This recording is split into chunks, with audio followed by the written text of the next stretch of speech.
Ma Russie est en prison, Poutine illégitime, des slogans écrits par ces militants qui préparent une manifestation dimanche, dernier jour des élections présidentielles en Russie. Nous en avons marre que Poutine usurpe du pouvoir sur la Russie. Les élections ne sont pas des vraies élections, c'est qu'une farce électorale. Et nous demandons aussi un soutien à tous les prisonniers politiques et à la société civile russe qui étouffe sous les répressions. Mon mari est russe et je tiens à ce que son pays soit libre. Un rêve de liberté pour l'instant impossible en Russie. Plus d'1 millier de prisonniers politiques sont détenus dans les geôles du pays.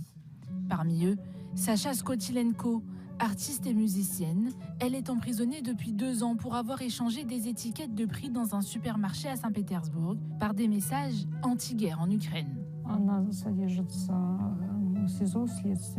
Elle est détenue dans des conditions très difficiles, de privation d'eau chaude par exemple. La cellule est constamment sous vidéosurveillance, donc elle est filmée même en train de faire ses besoins. Sacha souffre d'une pathologie cardiaque, ce qui rend encore plus difficile ses conditions de détention. Condamnée à 7 ans de prison en novembre dernier, la jeune femme de 33 ans prépare son procès en appel. J'ai très peur du verdict en appel.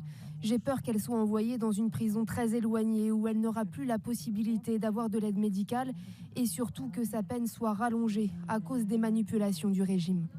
Pour cette mère, une angoisse permanente et une peur indélébile, celle de ne jamais revoir sa fille.